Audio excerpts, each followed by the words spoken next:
So hello guys, welcome back. നിങ്ങളുടെ സ്വന്തം ആദ്യത്തെ ചിക്മ എന്ന് പറഞ്ഞ് നോക്ക് മേടിക്കാൻ പോകുന്നവൻ, മേടിച്ചോണ്ടിരിക്കുന്നവൻ ഈസ് ബാക്ക്. അപ്പൊ നിങ്ങൾക്ക് അറിയായിരിക്കും, ഞാൻ വീഡിയോയും കാര്യങ്ങളും ഇട്ടിട്ട് കുറെ നാളായി. മനുഷ്യൻ പോലും തിരക്കില്ലടാ, ഒരു മനുഷ്യൻ പോലും. ആവട്ടെ, ഏതായാലും ഞാൻ വീഡിയോ ഇടാത്തതിന്റെ കാര്യം, അണ്ണൻ ഇപ്പോൾ കോളേജ് സ്റ്റുഡന്റ് ആയിരിക്കുന്നു. യൂട്യൂബ് ആയാലും ജീവിക്കട്ടാ ഉവ്വേ, പഠിത്തമൊക്കെ വേണം. ഇപ്പൊ എന്താണ് ഇൻസ്റ്റാഗ്രാമിൽ സംഭവിക്കുന്നത്? പണ്ട് നമ്മളെ കാർട്ടൂൺ കാണുന്നതിൽ നിന്ന് തടഞ്ഞുകൊണ്ടിരുന്ന ഒരേ ഒരു സാധനം സീരിയൽ ഇപ്പൊ നമ്മളെ റീല് കാണുന്നതിൽ നിന്നും തടയുന്നു. ഈയിടെ ഇൻസ്റ്റാഗ്രാമിൽ ചില വിചിത്ര മനുഷ്യരാൽ ഉണ്ടാക്കപ്പെട്ട കുറച്ച് സീരിയലുകൾ നിങ്ങളുടെ വ്യക്തിത്വത്തെ ചോദ്യം ചെയ്യുന്നുണ്ടെങ്കിൽ നിങ്ങൾ ഒറ്റയ്ക്കല്ല, കൂടെ ഞാനുമുണ്ട്. എന്റെ പൊന്നോ, സഹിക്കാൻ പറ്റാത്ത കൊണ തന്നെ അത്. അപ്പൊ മലയാള ജനതയെ മുഴുവൻ അമ്പരിപ്പിച്ചുകൊണ്ടിരിക്കുന്നത് ചന്ദനമലർ. ചന്ദനമഴ മാമ്പഴം എടുത്തത് ഞാനാണ്. എന്താ നീ പറഞ്ഞത്? ശതകോടി കണക്കിന് രൂപയുടെ ബിസിനസ് ചെയ്യുന്ന ദേശായി കുടുംബം ഒരു മാമ്പഴം കിട്ടിയില്ലെന്നും പറഞ്ഞ് ഊർമിള ചുരുക്കായി അമൃതയോട്. മാമ്പഴം എടുത്തത് ആരാന്നറിയണമെങ്കിൽ അമൃതയെ കൊണ്ട് അണ്ടി തെരയിച്ചാൽ മതി ഊർമിളെ. ഊർമിളാദേവി ആദ്യം ഇവിടെ നോക്കേണ്ട ഒറ്റ കാര്യമേ ഉള്ളൂ, മാമ്പഴം എടുത്തിട്ടുണ്ടെങ്കിൽ അണ്ടി അമൃതയുടെ അതിൽ തന്നെ കാണും. ആദ്യം അണ്ടി ഉണ്ടോ നോക്ക്. വർഷിച്ച് പറഞ്ഞതുപോലെ ഞാനാ അഭിഷേകിന് വെച്ചിരുന്ന മാമ്പഴം എടുത്തത്. ഒരു മാങ്ങ അമൃത എടുത്തൊന്ന് തിന്നുപോയി, അത് അഭിഷേകിന് വെച്ച്. അതുകൊണ്ട് ആ മൊണ്ണ ഇരിക്കുന്നുണ്ട് ഒരു മാങ്ങ കിട്ടാഞ്ഞതിന്. മാങ്ങ തിന്നേൻ അമൃത ഊർമിള ശാസിക്കുന്ന കണ്ട് നിൽക്കുന്ന വർഷയെ കണ്ടോ? അത് കണ്ട് നിൽക്കുന്ന മധുമതിയെ കണ്ടോ? എനിക്കൊന്ന് സീരിയൽ ഷൂട്ട് ചെയ്തത് വല്ല കഞ്ചാവും തോട്ടത്തിലായിരിക്കും അല്ലെ? ഇവരെല്ലാം എങ്ങനെയാണ് ഇത്രയും കിളിയായി പോയത്? ദൈവമേ, 700 കോടിയുടെ ബിസിനസ് ഡീൽ നടത്തുന്ന ദേശായി കുടുംബം ഇന്ന് വരേക്ക് മാങ്ങ മേടിക്കാൻ കഴിവില്ലയോ? എനിക്ക് ഓർമ്മയുണ്ട്. ചെറുക്കനെ ഞാൻ മറക്കത്തില്ല, ഈ മുട്ടയെ ഞാൻ മറക്കത്തില്ല. ലോകം കണ്ടേ വെച്ച് ഏറ്റവും വലിയ പേടിച്ച പിള്ളേരിലൊന്നും അവനാ. ഓ ബാലഗണപതി. അങ്ങനെ തന്നെ നടക്കട്ടെ. ദൈവമീ, കേറാനോ? എങ്ങോട്ട്? അത് ശരി, അളിയന്റെ കഷത്തിനിടയിൽ കൂടെ പോയാൽ മതിയല്ലോ, കാലിനിടയിൽ കൂടെ അല്ലല്ലോ. പോ അങ്ങോട്ട്, കേറി.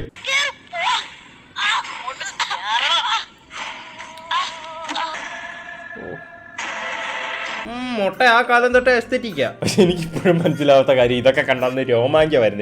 എനിക്കൊന്ന് കുഞ്ഞിലെ നമുക്ക് എല്ലാവർക്കും എന്തെങ്കിലും ഒക്കെ തന്നാൽ മതിയായിരുന്നു, നമുക്കങ്ങ് സന്തോഷമാകുമായിരുന്നു. പക്ഷെ ഇപ്പോഴത്തെ പിള്ളേർക്ക് അങ്ങനെയല്ല. ഇപ്പം ഷൂ മേടിച്ചു കൊടുത്താലും നൈക്കി അല്ലെന്നുണ്ടെങ്കിൽ വഴക്കാകും. ഇനി നൈക്കി മേടിച്ചു കൊടുത്താലും ഒറിജിനൽ അല്ലെങ്കിൽ അടുത്ത വഴക്കാവും. പിന്നെ പാന്റ് മേടിച്ചു കൊടുത്താൽ ബാഗി അല്ലെങ്കിൽ അടുത്ത വഴക്കാവും. അർജുൻ, ഞാൻ പറയുന്നത് എന്താ? നീ വളരെ ശാന്തനായിട്ട് കേൾക്കണം. കേക്കും. മൃതയുടെ കുഞ്ഞ് നിന്റേത് മാത്രമല്ല.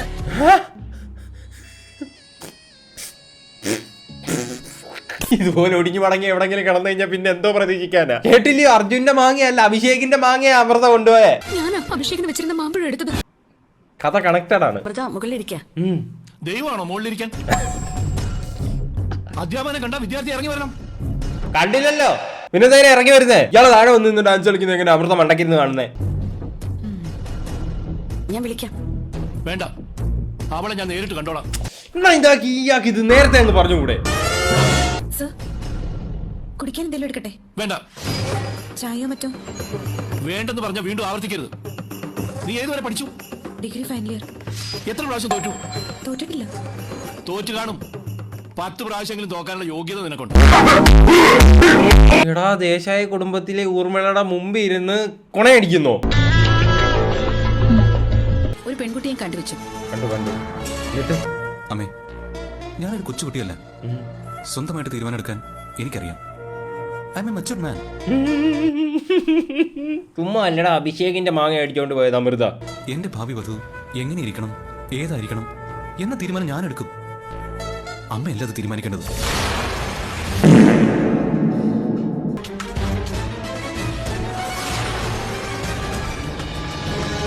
ഈ അർജുൻ എന്തൊരു പരിപാടിയാ കാണിച്ചത്? എത്രയൊക്കെ അർജുൻ മെച്ചൂർഡ് മാനായെന്ന് പറഞ്ഞാൽ ഊർമിളക്ക് ഇപ്പോഴും നീ ഒരു കൊച്ചു കുണ്ടയല്ലേടാ മോനെ. അമ്മയ്ക്ക് നീ എന്നും ഒരു കൊച്ചുകുണ്ട തന്നെയാണോ?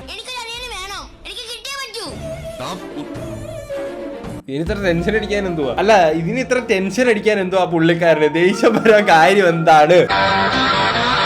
അല്ല, എനിക്കൊന്നും മനസ്സിലായില്ല. ഈ പുള്ളിക്കാരൻ അതിന് ദേഷ്യം വരാൻ കാര്യം എന്ത്? സൂരജ് എന്തിന് ടെൻഷനും അടിക്കുന്നു?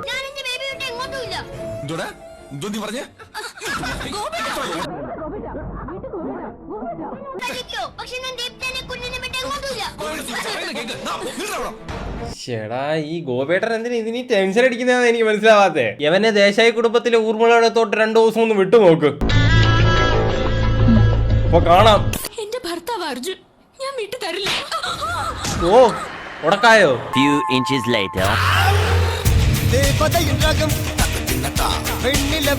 Chasing chase chasing chase. നിങ്ങൾ എന്നെ ഉപദ്രവിക്കരുത് പ്ലീസ്. എന്ത് വേണമെങ്കിലും ഞാൻ തരാം. അർജുനെ കൊടുത്തുകൂടെ? എനിക്ക് അർജുനെ വേണം. അതെങ്ങനെയാ? എനിക്ക് എങ്ങനെയാ അതിന് കഴിയാ? പിന്നെ നീ ജോഡി നേരത്തെ പറഞ്ഞ എന്ത് വേണേലും തരാന്ന്. എന്തുവാടാ ശീതൾ അവിടെ കയ്യേൽ അത് കെട്ടി മരത്തിന്റെ മണ്ട കയറി അത് കെട്ടി ഇടുന്നിടം വരെ അമൃത വെയിറ്റ് ചെയ്തു എന്നുള്ളേ താഴെ. കൊല്ലവളെ ഞെക്കി കൊല്ലവളെ. അമൃതയുടെ ശല്യം എന്നേക്കുമായി തീരട്ടെ.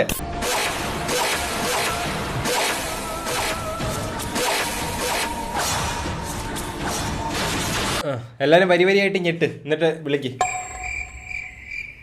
Day 2. ചേടാ കഴിഞ്ഞില്ലയോ ഞെട്ടി ഇതുവരെ? Day 3. ഒരു കാര്യം ചെയ്യും, നിങ്ങൾ ഞെട്ടി കഴിഞ്ഞ് വിളിക്കും. Day 4. കഴിഞ്ഞ് ഞെട്ടി കഴിഞ്ഞ് ഇനി ഒരു ലോങ് ഞെട്ടലൂടെ കഴിഞ്ഞ് ആ ഞെട്ടൽ അങ്ങ് തീരും. കഴിഞ്ഞില്ല ഞെട്ടൽ. ഓ ഇനി ആ കൊച്ചിന്റെ ഞെട്ടൽ കാണും. ഇനി ഒരു 15 മണിക്ക് പറഞ്ഞ 2 എപ്പിസോഡിലെങ്കിൽ ഞെട്ടിയിട്ടുണ്ടാവും. ഇതാരെ ഊർമിളാദേവിയുടെ ചേച്ചിയാണോ? എന്താ യോ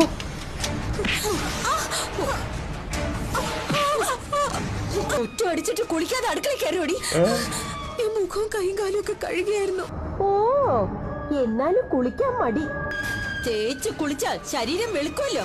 ഈ റോള് കുറച്ചുകൂടെ ചേരുന്നത് നമ്മുടെ കലാമണ്ഡല സത്യഭാമ ചേച്ചിക്കായിരുന്നു. ഇങ്ങനെ കരയാതെ വേണ്ട വല്ല മായങ്കയാത്തം വല്ല സൈനയുടെ കലയിൽ കൊടുത്ത് തീർക്കും. കാർത്തോന് കുഞ്ഞുങ്ങൾ ഉണ്ടാവില്ല എന്നറിഞ്ഞിട്ടും സ്നേഹം കൊണ്ടവളെ വീർപ്പ് മുട്ടിക്കുക ബാലേട്ടൻ. എന്തിനാ ബാലേട്ടാ കുഞ്ഞുങ്ങൾ ഉണ്ടാവത്തില്ല എന്ന് അറിഞ്ഞിട്ട് സ്നേഹം കൊണ്ട് വീർപ്പ് മുട്ടിച്ചത്?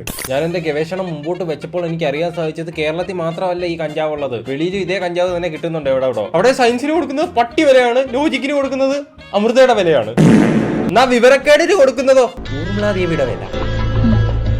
ഇവിടെ ആണെങ്കിലും അവിടെ ആണെങ്കിലും സീരിയലിന്റെ സ്റ്റോറി ഒന്നായിരിക്കും. ഒരു വലിയ കുടുംബവും കാണും, അതിനകത്ത് കുറെ പിഴച്ച മനുഷ്യരും കാണും, അതിനകത്ത് കുറെ നല്ല മനുഷ്യരും കാണും, വെള്ളപ്രാവുകൾ.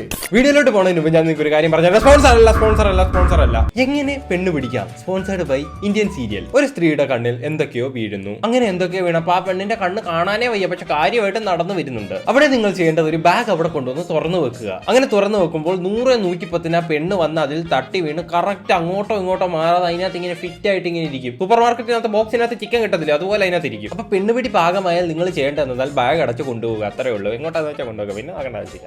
കേരളത്തിൽ മലയാളം സംസാരിക്കുന്ന സീരിയൽ ഉണ്ടാക്കുന്നവർ കുറച്ച് പേരെ കാണത്തുള്ളൂ, അതുകൊണ്ട് തന്നെ കുറച്ച് വിവരക്കേടെ കാണത്തുള്ളൂ. പക്ഷെ ഇന്ത്യയിൽ ഹിന്ദി സംസാരിക്കുന്ന ഒത്തിരി പേരുണ്ട്, അതുകൊണ്ട് കുറെ വിവരക്കേട് കാണും. കേരളത്തിൽ താളിച്ച മോരുണ്ടാക്കാനായിരുന്നു പന്തയം വെച്ചത്, അത് തന്നെ നമുക്ക് തയ്ക്കാൻ വയ്യായിരുന്നു. പക്ഷെ ഇവിടെ പന്തയം വെച്ചത് എന്തിനാണെന്നറിയോ? ചന്ദ്രനിന്ന് ഒരു പീസ് പറിച്ചോണ്ട് വരുന്നവനെ കല്യാണം കഴിക്കാൻ പറ്റത്തുള്ളൂ എന്ന് അവള് തന്നെ പറയുന്നത്. ചന്ദ്രനിന്ന് പീസ് കൊണ്ടുവന്നാലും ശരി അവളെ ഒന്നും കെട്ടരുത്. ഓഹോ അത് കേട്ടപ്പോൾ അത്ഭുതം കണ്ടോ അവിടെ വീട്ടുകാരുടെ? നമ്മുടെ വല്ല വീട്ടുകാരായിരുന്നു അവിടെ കല്യാണാൽബത്തിനകത്ത് ഇവിടെ ചെരുപ്പിന്റെ ഒരു പാടും കൂടെ കണ്ടേനെ.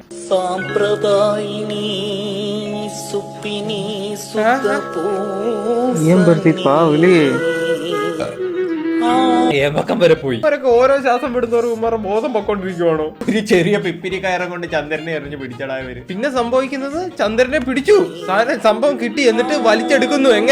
എങ്ങനെ വലിച്ചെടുക്കുന്നു? ഒരു മിനി കൂപ്പർ കാറില് അടുത്തവൻ പോകുന്നു, മിനി കൂപ്പർ കാറില് ചന്ദ്രനിലോട്ട്. താഴെയുള്ളവരുടെ നോട്ടം കണ്ടാൽ തോന്നുന്നു അവന്റെയൊക്കെ കണ്ണിൽ S24 ആണ്. അങ്ങനെ 5 മിനിറ്റ് കഴിഞ്ഞപ്പോൾ പുള്ളിക്കാരൻ ചന്ദ്രനിലെത്തി. അതിന്റെ സൈഡിൽ ഇങ്ങനെ നിൽക്കുക, എന്തുവാ ചെയ്യേണ്ടതെന്ന് അറിയാതെ. ചന്ദ്രനെ പറിച്ചെടുക്കുന്നുണ്ട്, പറിച്ച് കൊണ്ടുപോയി. ഇപ്പൊ ചന്ദ്രനെ ഒരു പീസ് പറഞ്ഞു പോയി, കൊണ്ടുപോയി, വേണ്ട താഴെ വീണു. കുറച്ച് ചന്ദ്രനിൽ നിന്നുള്ള പീസ് പറഞ്ഞു പോയി. അയ്യോ അമ്മൂമ്മയുടെ സന്തോഷം കണ്ടില്ലേ ചന്ദ്രനിൽ നിന്നുള്ള പീസ് കുഞ്ഞു കൊണ്ടുവന്നതിന്. അപ്പൊ മനസ്സിലായി നമ്മൾ ഊർമിളാദേവി എന്ത് കുട്ടികളാന്ന്. ഇനി എനിക്ക് ഇത്ര വിവരക്കേടൊന്നും സഹിക്കാൻ പറ്റത്തില്ല. ഏതായാലും ഇന്നത്തെ വീഡിയോ ഇത്രയുള്ളൂ. നമുക്ക് അടുത്തൊരു വീഡിയോ കാണാം. ടാറ്റ.